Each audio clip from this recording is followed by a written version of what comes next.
আমার প্রিয় ছাত্রছাত্রীরা, আমি ডক্টর স্বাগতা বসাক। আমি government sponsored multipurpose school boys টাকি হাউসের প্রধান শিক্ষিকা। আজ আমি তোমাদের অষ্টম শ্রেণীর পরিবেশ ও বিজ্ঞানের একটা ক্লাস নেব। অষ্টম শ্রেণীর পরিবেশ ও বিজ্ঞানের বিষয় হলো আমাদের চারপাশের পরিবেশ ও উদ্ভিদ জগৎ। তার কোন পাঠ্যাংশ? না, পরিবেশের গুরুত্বপূর্ণ কিছু গাছ। এই সম্বন্ধে তোমাদের আমি একটা ধারণা দেব। দেখো, আমরা গাছ নানান কাজে ব্যবহার করি। সেই ছোটবেলা থেকেই তোমরা শুনে এসছো যে খাবার, ওষুধ, জামা কাপড়, তোমরা জানো ঘর বাড়ি তৈরি করতেও গাছের বিভিন্ন অংশ আমরা কাজে লাগাই। এছাড়া অক্সিজেন গ্যাস পাই আমরা, আর আমাদের যে নিঃশ্বাসে কার্বন ডাই অক্সাইড ত্যাগ করি সেটা ওরা গ্রহণ করে নেয়। তাহলে পরিবেশকে দূষণমুক্ত করতে অনেকটা সাহায্য করে। এছাড়া জীবজন্তুর থাকার জায়গাও তো গাছের মধ্যে অনেক সময় হয়। জঙ্গলে, গাছের ডালে জীবজন্তু অনেক বাস করে, পাখি বাস করে। এছাড়া মাটিতে জৈব পদার্থের পরিমাণ বাড়াতে গাছের অবদান আছে। বৃষ্টিপাত, পরিবেশে তাপমাত্রা নিয়ন্ত্রণ, বায়ু প্রবাহ নিয়ন্ত্রণ করাতেও উদ্ভিদের কিন্তু অবদান অবশ্যই আছে। দেখো, প্রথমেই আমি তোমাদের যে গাছটি সম্বন্ধে বলতে চাই সেটি হলো বাঁশ গাছ। এখানে দেখছো যে লিখেছি বাঁশ গাছ বহু বর্ষজীবী, মানে অনেক বছর বাঁচে, এবং এদের পর্বগুলো কিন্তু বেশ মোটা মোটা হয়। যেখান থেকে পাতা বেরোয় বা এই যে গিট গিট গুলো বেশ মোটা, নিরেট, এবং দুটো নিরেট পর্বের মাঝখানে যে অংশটা সেখানটা কিন্তু ফাঁপা মতো হয়। এরা চিরসবুজ উদ্ভিদ, কিন্তু কম শাখা প্রশাখা যুক্ত, এবং 24 ঘন্টার মধ্যে কোনো কোনো বাঁশ গাছ আবার অনেকটা, মানে প্রায় 100 সেন্টিমিটারের মতো বেড়ে উঠতে পারে। এই দেখো, আমি তোমাদের একটু বাঁশ গাছের পাতা যখন বড় হয়ে যায়, দেখো পাতাগুলো কেমন হয়ে যায়। তোমরা নিশ্চয়ই চিনতে পারবে এবারে পরিবেশে বাঁশ গাছ দেখে। এই বাঁশ গাছের পাতাগুলো কিরকম বড় বড় হয়, আর যখন ছোট থাকে ডালের মধ্যে তখন এই ছোট ছোট পাতা থাকে। এইটা দেখো বাঁশ গাছ, বাঁশ গাছের একটা ডাল আমি ভেঙে নিয়ে এসেছি। এইটা হলো একটা পর্ব, আবার এইখানে আরেকটা পর্ব। এই দুটো পর্ব নিরেট, আর এই মাঝখানের জায়গাটা যখন বড় হয়ে যায় তখন ফাঁপা হয়ে যায়। ভাল লাগলো তো? তাহলে তোমরা এবারে যখন প্রকৃতিতে বাঁশ গাছ দেখবে তখন ভালো করে কিন্তু বুঝে নেবে যে কোন অংশটা কেমন। এরপরে দেখো, আমরা বাঁশ গাছ কি কি কাজে লাগাই। সবার আগে দেখো, এখানে আমি একটা পান্ডার ছবি দেখিয়েছি। কিরম ভাবে পাতাগুলো তোমরা চিনে গেছো, কিরম ভাবে পাতাগুলো খাচ্ছে দেখতে পাচ্ছ। দেখো, চীনের জায়েন্ট পান্ডা, নেপাল ও ভারতের রেড পান্ডা, মাদাগাস্কারের লেমুর, আফ্রিকার গরিলা, শিম্পাঞ্জি ও হাতি বেশ গাছ, মানে বেশ এই বাঁশ গাছের পাতা, গোড়া সবকিছুই কিন্তু খেতে পারে, কাণ্ড গ্রহণ করে ওরা খাদ্য হিসেবে। এছাড়া দেখো, লাওস, মায়ানমার, থাইল্যান্ডে এরা কি করে, এরা এই বাঁশের গাছের যে এই পর্বমধ্যের মধ্যে যে তোমার নানা রকম পোকা হয়, এইগুলোর লার্ভা ওরা খাদ্য হিসেবে গ্রহণ করে। আবার এই বাঁশ গাছের পর্বমধ্যের মধ্যে খাবার বানানো, এটা একটা পাত্র হিসেবে ব্যবহার হচ্ছে, রান্না করা হচ্ছে, সুস্বাদু খাদ্য তৈরি করতে এটা লাগে। অনেকে বাঁশ শাক খায়, বাঁশ গাছের পাতা বাঁশ শাক হিসেবে এরা খায়, ছোট ছোট কচি বাঁশ শাক হিসেবে খাওয়া হয়। আবার দেখো, আমরা যখন, এটা তোমরা নিশ্চয়ই জানো, ঘর বাড়ি যখন রং হয়, মেরামত হয়, তখন বাঁশ কাজে লাগে। কাগজ, ঝুড়ি, চুপড়ি, এখানে দেখিয়েছি দেখো কত রকমের আসবাবপত্র, এখানে কত রকমের নানান রকম শৌখিন জিনিসপত্র, ফুলদানি, ট্রে, ছাতার বাট, নানান রকমের জিনিস, এবং ঘর বাড়ি বা ব্রিজ, সাঁকো তৈরি করতে কিন্তু বাঁশ কাজে ব্যবহার করা হচ্ছে। আবার আমাদের এক প্রজাতির বাঁশ আছে, যেমন ব্যাম্বুসা আরুন্ডিনাসিয়া। এই বাঁশ গাছের, এই প্রজাতির বাঁশের কিন্তু পর্বমধ্যে এক রকমের সিলিকন ডাইঅক্সাইড ও সিলিসিক অ্যাসিড পাওয়া যায়, যেটা দিয়ে তাবাসির নামক একটা ওষুধ তৈরি করতে আমরা পারি। এই তাবাসির ওষুধটি কি কাজে লাগে? না, হাঁপানি, সর্দি কাশি ও সংক্রামক ব্যাধির চিকিৎসায় এটা কাজে লাগে। আবার বাঁশের তন্তু ব্যবহার করে, মানে যেহেতু বাঁশের তন্তু 3 মিলিমিটারের মতো বা তার থেকে একটু কম মোটা হয়, তো এই গাছের তন্তু ব্যবহার করে, যেটাকে আমরা বলি ব্যাম্বু ফ্যাব্রিক, আমরা নানান রকম জামা কাপড় তৈরি করতে পারি। আমার একটা শাড়িও আছে যেটা পুরো বাঁশের ফ্যাব্রিক দিয়ে তৈরি, এবং শুনলে অবাক লাগবে শাড়িটা পরতে কিন্তু খুবই নরম, মানে তন্তুটা খুবই নরম এবং ব্যবহারযোগ্য। কিন্তু মনে রাখবে যে বাঁশ গাছের কিন্তু একটা সমস্যা আছে। বাঁশ গাছে বিশেষ করে তোমরা তো ফুল খুব একটা দেখতে পাও না, মনে রাখবে 65 থেকে 120 বছরের মধ্যে এক এক প্রজাতির গাছের বাঁশ গাছের ফুল আসে। আবার কোনো কোনো গাছে এই দেখো 30-35 বছর অন্তরও ফুল দেখা যায়, যেমন মেলোক্যানা ব্যাম্বুসয়েডিস। এই ফুল যখন আসে তখন ফুল আসার পরে এরা কি বাঁশ গাছগুলো কিন্তু তারপরে আস্তে আস্তে মরে যায়। এই ফুল এলে কিন্তু বিপদ ঘন্টা বাজে। বলবে কেন বিপদ ঘন্টা? না, এই ফুল যখন হয় এবং ফ্লাওয়ার এবং ফ্রুট, ফ্লাওয়ারিং এবং ফ্রুটিং যখন হয়, মানে ফল ও ফুল যখন আসে গাছে, তখন প্রচুর পরিমাণ ইঁদুর এবং ওই প্রজাতির অনেক মানে রডেন্টস যাদের বলা হয়, তারা কিন্তু হানা দেয়, এবং ওই হানা দিয়ে ওরা শস্য ক্ষেত্র গুদামেও ঢুকে যায়। প্রচুর তোমার শস্যের ক্ষয় ক্ষতি এরা করে থাকে। ইঁদুর বাহিত অনেক রোগ যেমন টাইফাস, প্লেগ ইত্যাদি হয়, মহামারীও দেখা দিতে পারে। তাই বাঁশ গাছের ফুল এলে, মাস ফ্রুটিং যখন হয় এবং ফ্লাওয়ারিং যখন হয়, তখন কিন্তু বলা হয় বিপদ ঘন্টা বেজেছে। শুধু বাঁশ গাছের নয়, বাঁশ গাছ যে মরে যাবে তা নয়, মানুষেরও অনেক ক্ষতি, নিজের জীবনে এবং সম্পত্তিরও ক্ষয়ক্ষতি হতে পারে। এরপরে যেটা আমি চলে আসছি সেটা হলো আরেকটি উদ্ভিদ, যার নাম কচুরিপানা। কচুরিপানা তুমি কোথায় পাবে? না, জলে হয়। কচুরিপানা জলে দেখতে পাবে, জলে ভাসমান, বহু বর্ষ, অনেক বছর বেঁচে থাকতে পারে। প্রতিটি গাছে কত বছর? প্রায় 24 বছরের মতো বাঁচতে পারে। আর প্রতিটি গাছে এক বছরে 1000 খানা করে এরা বীজ তৈরি করতে পারে। তাই জন্য 1000 মানে বুঝতে পারছো কি হারে এরা খুব বেশি হারে এরা বংশবৃদ্ধি করতে পারে। এমন হারে এরা বংশবৃদ্ধি করে যে প্রায় 2 সপ্তাহে এরা দ্বিগুণ হয়ে যায়। এই দেখো তোমাদের জন্য আমি কি নিয়ে এসেছি। আমি গাছ মানে এই কচুরিপানাটা জল থেকে তুলে নিয়ে এসেছি। এই দেখো, ভালো করে দেখলে বুঝবে এখানে একটা মূল আছে, আর কি আছে, এইগুলো পাতা। ফুল অবশ্য নেই, খুব সুন্দর ফুলও হয়। এইগুলো পাতা, আর এইগুলো দেখো বেলুনের মতো, এটা তোমরা দেখবে পুকুরের মধ্যে, এইগুলো হাওয়া ভর্তি হয়। এইগুলো হাওয়া ভর্তি বলে এটা জলে ভাসতে থাকে। ঠিক আছে? তো এই যে কচুরিপানাগুলো তুমি দেখতে পাচ্ছ, এইগুলো কিন্তু টানা লম্বা কাণ্ড থাকে। আমি কেটে কেটে নিয়ে এসেছি। এই কচুরিপানাগুলো কিন্তু তোমার পুরো জলের মধ্যে ছেয়ে যায়, এমন ছেয়ে যায় যে পুরো জল পথটাই প্রায় বন্ধ হয়ে যেতে পারে।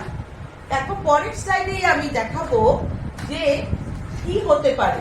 তা দক্ষিণ আমেরিকার থেকে যখন উত্তর আমেরিকায় 1884 সালে এই কচুরিপানা নিয়ে যাওয়া হয়েছিল, তখন দেখা গেল যে ওরা ভেবেছিল, একটা আন্দাজ করেছিল যে প্রতি বর্গমিটারে 50 কেজি মতো কচুরিপানা হবে, এরকম ভাবে আমরা ব্যবহার করব বা এদের ওই গাছগুলোকে গজাবো।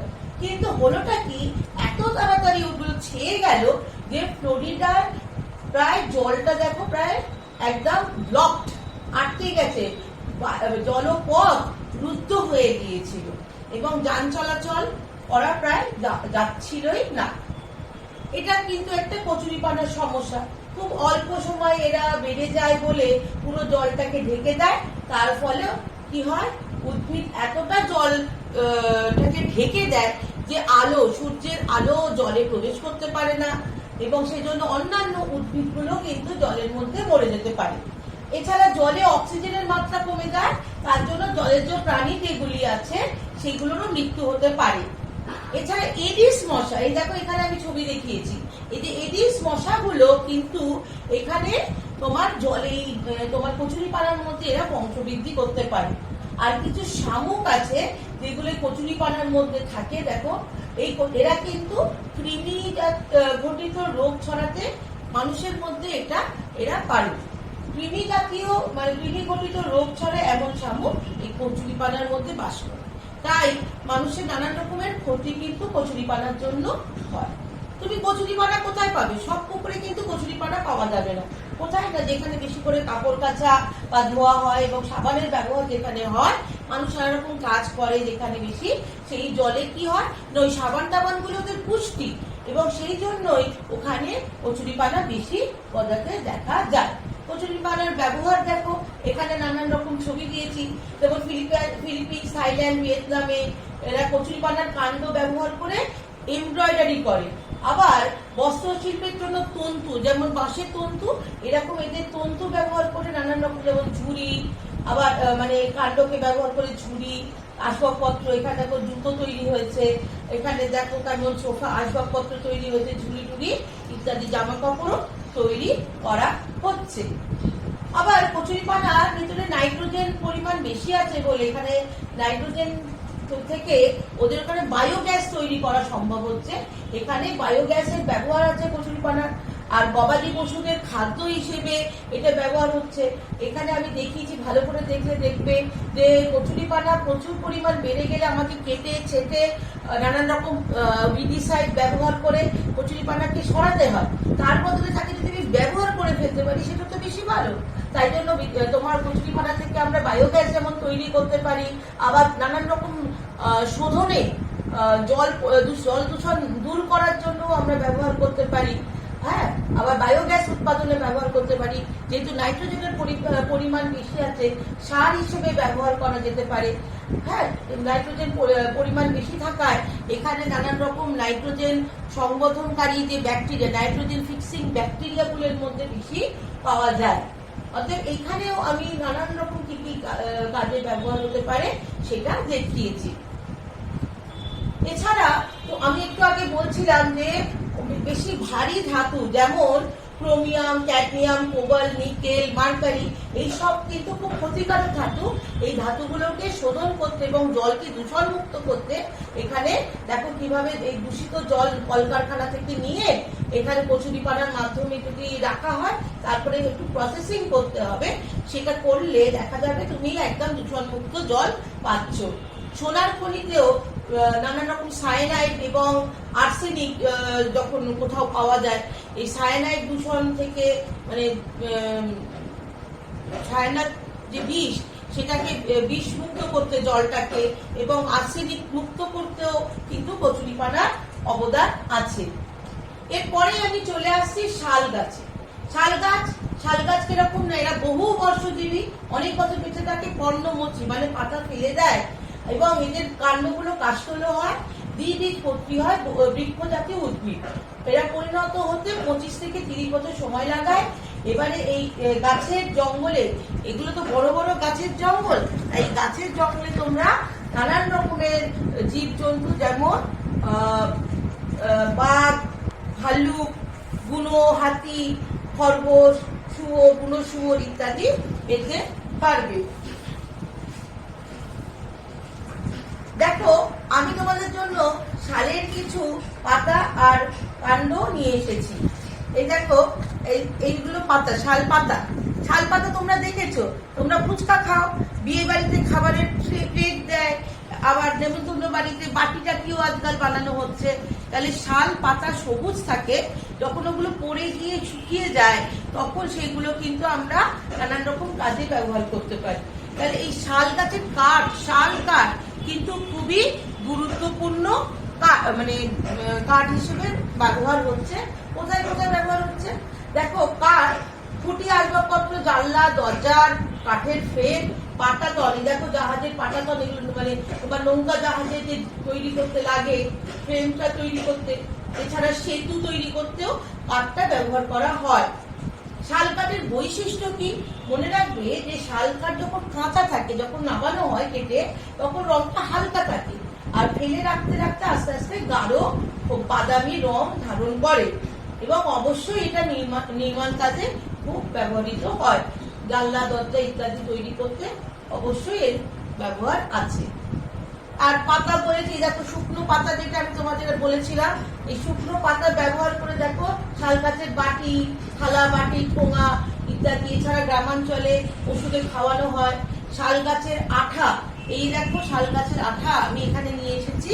শাল গাছে তোমরা জানো বাড়িতে ধূপ ধুনো, যখন ধুনো দাও, এই ধুনো তৈরি করতে কিন্তু শাল গাছের আমরা ধূপ ধুনো ইত্যাদি তৈরি করতে শাল গাছের সুগন্ধ যুক্ত একটা আঠা পাই, সেটা থেকে আমরা বানাতে পারি। জুতোর পালিশও তৈরি করা যায়। আবার কাঠের উপরে যেখানে জোর স্থান সেখানটা প্রলেপ দিতেও কাজে লাগে।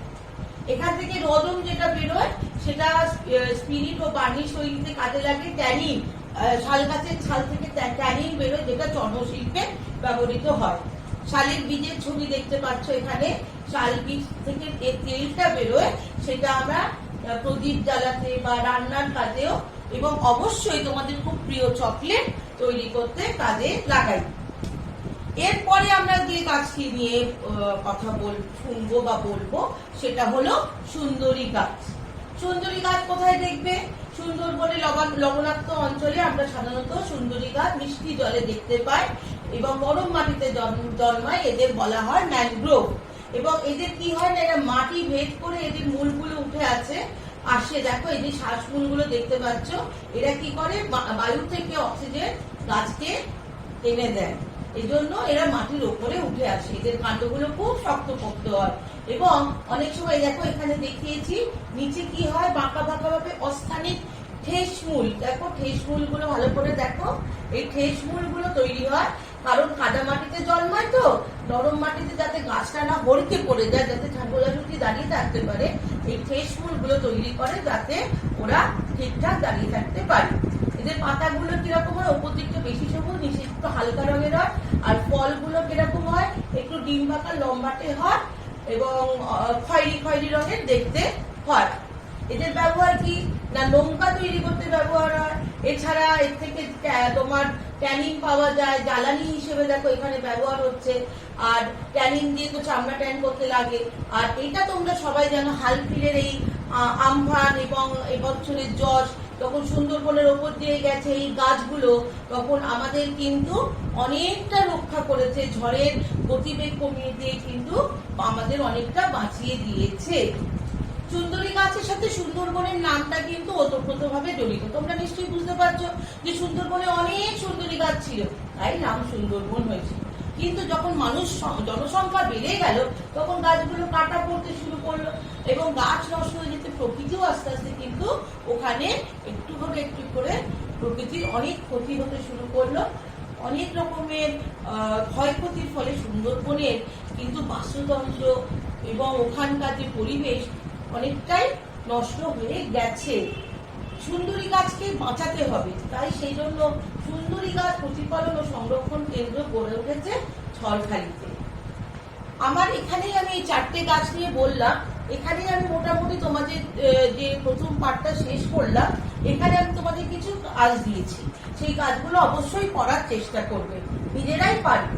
প্রথমে দিয়েছি এমসিকিউ এর মতো 9টি উত্তর নির্বাচন করে লেখো। বাঁশ গাছের পর্বমধ্য থেকে লব্ধ সিলিকন ডাইঅক্সাইড ও সিলিসিক অ্যাসিড থেকে তৈরি গুরুত্বপূর্ণ ওষুধটিকে চিহ্নিত করো। তবাশির, কুইনাইন, ডাটুনিন, ট্যাফিন। নোংরা দূষিত জল থেকে ক্যাডমিয়াম, ক্রোমিয়াম, নিকেলের মতো ক্ষতিকারক ধাতুকে শোষণ করতে যে উদ্ভিদটি পারে সেটি নির্বাচন করো। শাল, সুন্দরী, কচুরিপানা, বাঁশ। কাদা মাটিতে অক্সিজেনের যোগান দেওয়ার মূলটি দেখা যায় যে গাছটিতে সেটি শনাক্ত করো। শাল, বাঁশ, কচুরিপানা, সুন্দরী।